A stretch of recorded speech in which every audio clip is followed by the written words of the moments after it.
Mr. Paul Sullivan, if you know me, I'm not part of the nonsense you're talking about.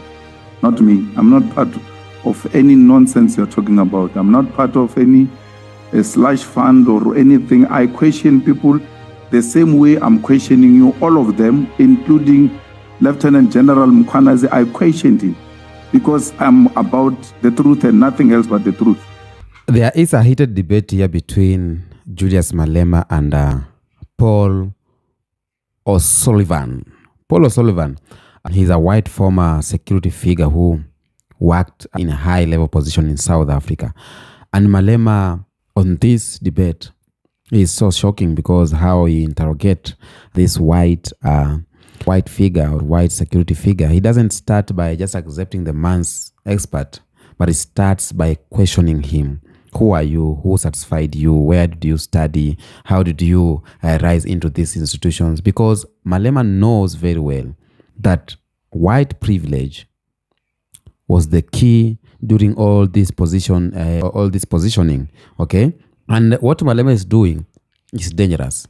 Not dangerously physically, but it is dangerous politically. Because in post-colonial Africa, one of the most protected things is the aura of the foreign expert. You know, the white consultant, the foreign investigator, the outsider who enters African system and is treated like an authority. So Malema disrupts that. That's what I'm going to talk about. But before I go down, I want you to watch these clips. Heated debate between Julius Malema and Paul. Let's watch this one. And I'm not going to be patronized or be intimidated by anyone. Not me. They can try with other people, not me. Okay. So you must never ever group me with people who are involved with some people who are doing wrongdoings in the crime intelligence. If you have been following the proceedings here, you will see that I've taken the same posture with everyone. You are talking about former General Pahlane. He's still coming to us. We are not done with him. When his turn comes, we'll attend to him. You are saying you are a certified fraud examiner. Mm-hmm. Who certified you? The Association of Certified Fraud Examiners. So, association where, here or in the USA? It's the US. It's based in Austin in Texas. So they give you a certificate which you perhaps attached here, which we can make reference to confirm that you are a certified fraud examiner. Well, if you look at page 73, they don't have a matric. No, I'm saying it does. So you've got matric. They don't have a matric. No, I'm saying it doesn't matter what they call it. I think it would be called the equivalent of a matric. You've got an equivalent of matric. Correct. From there, which post-matric or post-A1 level did you go to? So, university or technicon or anything of that sort? I went to a technicon, but I'm not prepared to discuss my educational background. Which one? I said I went to a technicon, but I'm not prepared to discuss my educational background. I made that clear. And no, you're going to have to discuss your educational background because you took our money. We hired you at AXA. At AXA. No. Okay. That's our money. Okay. You only get that money if you have reached certain particular qualifications. So we want to see if you received that money legitimately. Which money?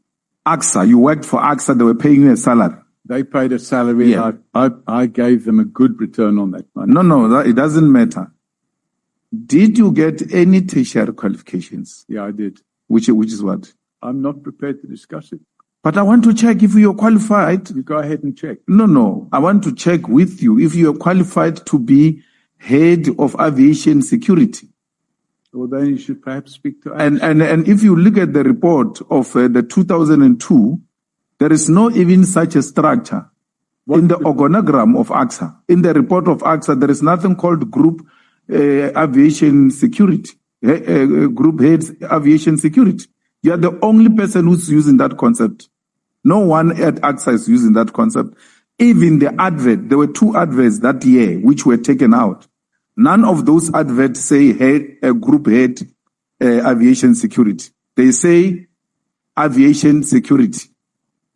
So I think I don't know where you're getting your information from, but I think it's defective. I'd like to refer you to a page in the annexes.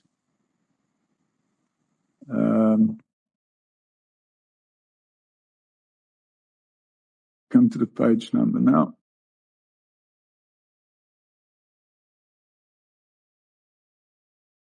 I'd like you to refer to page 62.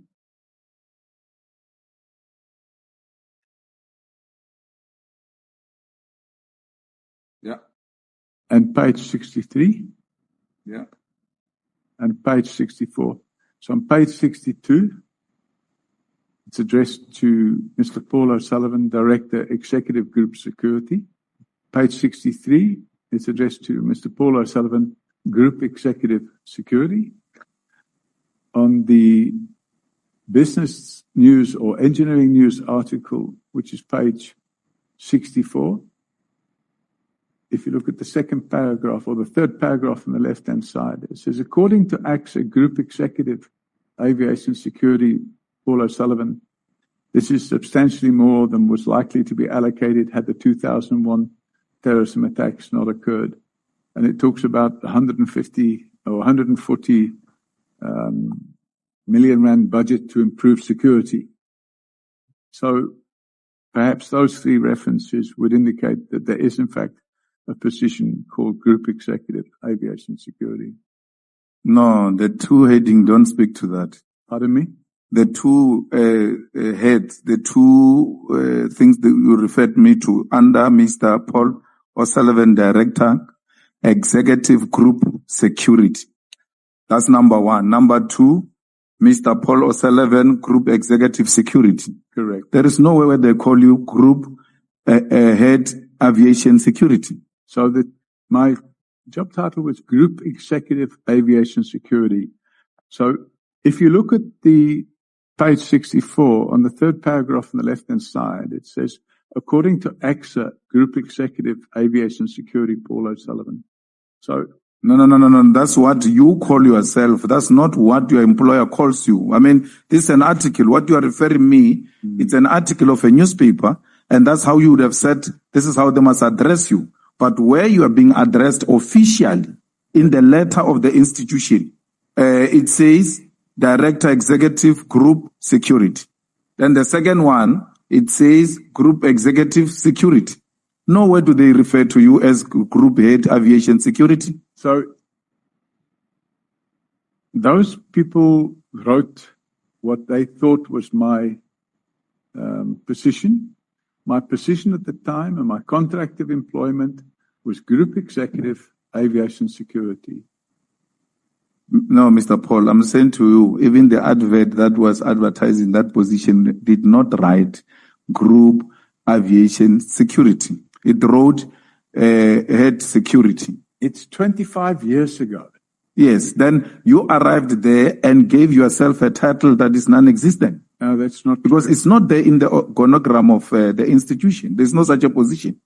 In their report, if you go and read their 2001 annual report, which will probably be published in 2002, if you go and check that report, you will realize that there's no such a position in that structure. Jim, but let's pass that. I'm just making the point that I was employed at AXA and I was employed in the position of Group Executive Aviation Security. But say, I'm going to have a problem because you cannot refuse to tell me what are your tertiary qualifications, yet you occupy a head aviation security position, which it's equivalent now, as if you look at the adverts this year, they require a master's degree and some 5 years experience. So I could imagine during your time, there's no way, even the one that I'm referring you to, it says it requires a degree or an equivalent. That's why I want to check your qualification to match it with the requirements so that I can make a determination that you are indeed employed through your qualifications. And Am I correct in thinking, Chairman, that that's in the terms of reference of this committee to look into the qualifications of a civilian that has nothing to do with it? It has got everything to do with We're going back, no. We're going back more than 20 years. Okay, and my qualifications were obtained 40 years ago. So I am not going to get into a debate. I have rights, and my rights include the right to privacy. And you would know from the Constitution. And my right to privacy, I will maintain. And you can dig into my right to privacy if you want. I'm here voluntarily, and I'm not going to submit myself to providing information which I believe you're not entitled to. So you can repeatedly ask for it, and you can make all the assertions you wish, but I'm not supplying you. You know why you're making this a big issue? Is because you lied yesterday and told us about a technicon that is non-existent. Oh, really? Okay. It's not there. You did. You told us that you went to some Manchester engineer or something. The chair can confirm that. Okay. You said that yesterday that you went to Manchester Technicon or something, and then when we went to research that institution, you said you went to a training in engineering. Yeah. We did not find such an institution existing. Yeah. Okay. So, Mr. Paul O'Sullivan, you occupied a senior position without qualifying because you had infiltrated the system. If you believe that. And part of our investigation, the reason why we go to qualifications is we want to demonstrate that these people they don't have the necessary skills, yet they occupy strategic positions because of their proximity in the police to those not in the police. But aren't we supposed to be looking, Chairman, at the allegations from the KZN Commissioner of Police, and instead you're now diverting? So what you've actually done, Chairman, is you first of all invite me here, I come here, and now what you're doing is you're trying to impugn my character, and you've been doing it for the last 5 hours. And, I'm not going to cooperate with that. No. You're going to cooperate. Look. No, you went to mess up our IPIT and our justice system, our criminal justice system. We're trying to establish as to who is this person who is alleged to have done the following in the institutions that we're investigating. It is in that context that we're asking you about yourself. And it shouldn't be difficult for a person who has taken an oath to tell the truth, but nothing else but the truth, that I went to school and this is why. I'm not asking you whether you passed with this higher degree or not. I'm just asking, where did you obtain your qualifications? Because yesterday you told us about a different technicon that is not a Manchester Technicon. Okay, then you are doing engineering. You get the transcript of yesterday. Now I think today, you'll find your mistake. Chair, can you please intervene and perhaps remind him of what he said? Mr. Paul Robert O'Sullivan, you went to Manchester Technicon. No, I said I studied at Manchester, and somebody said, is it a Technicon? If you listen to me, okay, so that you know what you are going to respond to. You went to Manchester Technicon, and you obtained a higher certificate in electronics. That is the evidence that you deposed here yesterday. Yes, that's correct. And that is correct. But it's absolutely not called Manchester Technicon. But, somebody said, is it a Technicon? And I said, yes, but it's not. But anyway. You see, you are now changing that. Now that you are no longer prepared to talk about your qualifications. But I just demonstrated to you, you spoke about your qualifications yesterday.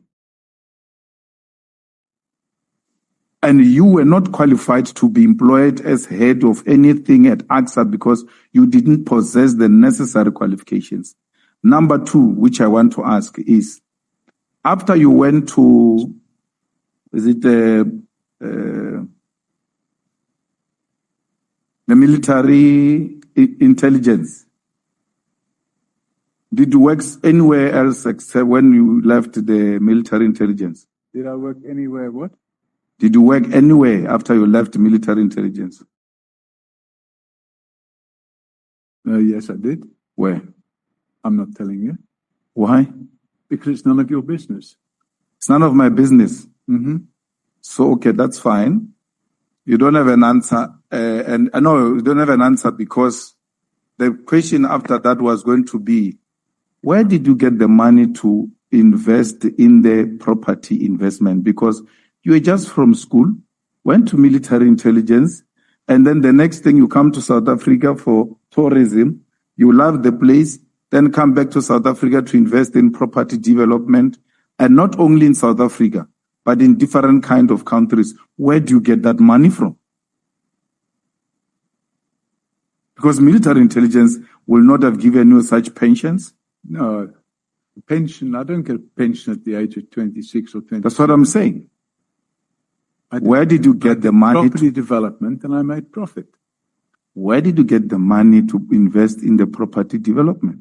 The first development I did, I borrowed the money from the bank, and I made a profit.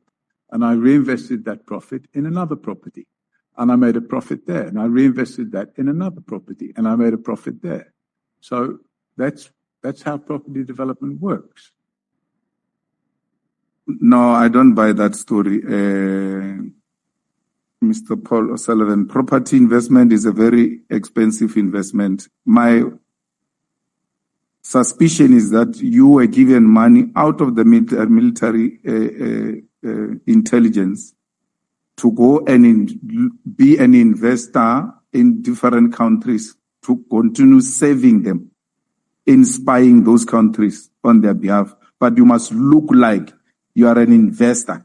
With respect, Chairman, I think the honourable member has been watching too much TV. Why? Because you're speculating. You have never worked to get money to qualify to engage in property investment. How do you know that? That's what you told me, at least. You went to work at military in intelligence, and then from there you worked in a firm. You can't tell me, because if you tell me that firm, I will be able to evaluate, to check, and make 1 + 1 to see if we can make such money to invest in property investment. With all due respect, my property investment activities took place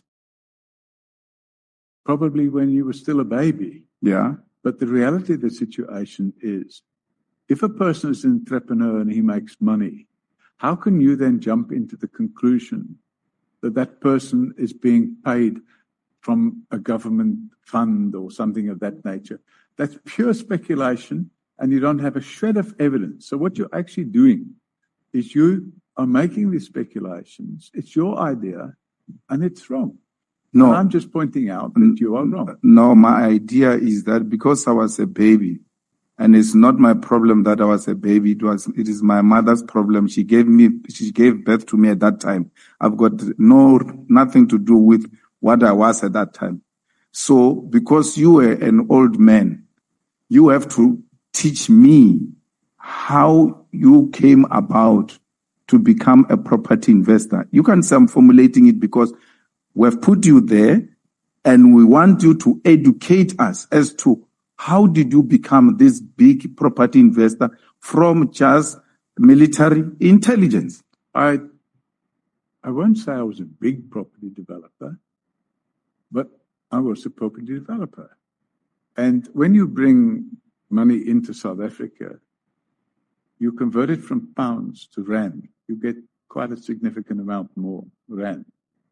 And if you look at the property prices overseas and you look at the property prices here, you can buy more property here for the same amount of money you will buy much less overseas. And I decided to get involved in property development. And if you find that suspicious, it's a problem. And I believe the reason you're finding it suspicious is because you and certain other members of this committee are looking for ways of covering up the criminal conduct of crime intelligence officials and the abuse of the slush fund. And that's why we have people like Pashlani, who's on trial at the moment, getting away with the crimes that they're committing because Parliament, or certain parts of Parliament, are not exercising their duty of care and their duty to look after the interests of the country. Welcome back. Now, some people are watching this video, they might think maybe Julius Malema is rude but this is not about a degree. It's about legitimacy. And Malema is asking questions. How does someone from outside, someone who refused transparency, end up in a strategic security position inside an African countries? And that's a lot of questions that we are asking even us. Somehow you get a foreigner in your country, not black foreigner, but white foreigner in your country, and they are holding some positions that you are asking, this supposed to be African or this supposed to be ours? That question hits hard because Africa has a long history of infiltration disguised as expertise. For example, during election, you get these white people, they are coming to watch over, or during critical decision making, you see the white people are there and they are shaping how the results and the outcome are. When you talk about history during colonialism, Europeans didn't only conquer with guns, but they conquered with paperwork, with administration. They conquered with qualified officials. And they told Africans that you are not educated enough to govern yourself. What they did, they installed themselves as managers. They installed themselves as security chiefs, as financial controllers. And even after independence, the pattern continued. And that's why Kwame Nkrumah warned us about this. And he said, neocolonialism is the last stage of imperialism. Meaning what? That means the flag changes, but the control remains. And what you have heard Malema saying, or what Malema is doing in this clip, is just pulling the curtains back on that reality. Another thing, I want you to listen to this. This Mr. Paul, on the video you can hear, he keeps saying, I have a right to privacy, or I'm not discussing my qualification, I'm here voluntarily. Now, legally, privacy exists, but politically, in a public inquiry about national institution, refusing basic transparency creates suspicion. Because Malema's argument is very simple. If you took public money, if you held strategic roles, then Africans have the right to know who you are. So personally, I call that accountability. And that is what makes this exchange so explosive. And again, in Africa, for a number of years, white authority questioned Africans. White authority or white system questioned Africans. They investigated Africans. They judged Africans. And now, Malema here is flipping it. He is interrogating the interrogators. And when he's doing that, suddenly the man is uncomfortable. The white man is uncomfortable. The discomfort is not personal. That discomfort, it is historical because it presents a reversal. Africa asking who gave you power here, that is a reversal. Malema here implies something. Like, for example, asking the question, how did you get the money? How did you rise so fast? Now, whether or not Malema's suspicion is correct, but the questions reflects something real. African institutions have often been compromised not only by corruption, but by foreign interest. The CIA in Congo, French influence in West Africa, British network in South Africa, these are documented realities. And professors, for example, Professor Walter Rodney, in this book of How Europe Underdeveloped Africa, explains how foreign structures remained embedded even after colonial rule. So Malema is tapping into a legitimate historical anxiety. Okay? The question is asking, or I'm asking too, is Africa truly free if outsiders will occupy strategic spaces? Is your country, is Kenya really free if outsiders are occupying special or strategic positions? We ain't free. Some people say Malema is just performing, but performance is part of politics. Understand that. Malema understands that parliament is not only about privacy, it's about symbolism. And symbolism matters in liberation struggles. Look at Malcolm X, understood this, and he said, you can't separate peace from freedom. So when Malema demands answers, he's not questioning a man, but he's questioning a system. Okay? Now, my brothers in America, in Caribbean, in Europe, This moment we are seeing in this video resonates because Black people globally are asking similar questions. Who controls our institution? Who benefits? Who is accountable? Whether it is policing in America or France, in Africa, or media representation, the struggle is connected. Okay? And Pan-Africanism is not just a slogan. It's a reality or shared experience. Now, what we need to do, the big lesson on this video, Africa must build first internal power. Because we cannot only react, we must build. Africa must invest in strong local education systems. Africa must invest in transparent institutions. Africans must invest in economic sovereignty. Africa must invest in African-led security expertise. Okay? Because as long as Africa relies on outsiders, outsiders will have leverage. And Nkrumah said it, seek ye first the political kingdom. But today, we must add this on that, seek ye first institutional sovereignty. The future is on our hands. The new Africa is us. And this is why Malema is so controversial, because he represents something that is rising. He representing African assertiveness. He is representing African questioning, African refusal to the patronized, you know. And whether you agree with Malema or not, I'll say the spirit of the moment is very clear. Africans are done being silent. The new generation, we are asking questions. Who are you? Where are you from? Why are you here? Who benefits from you being here? That is liberation consciousness. Tell me what you think on the comment section. Until next episode, peace out.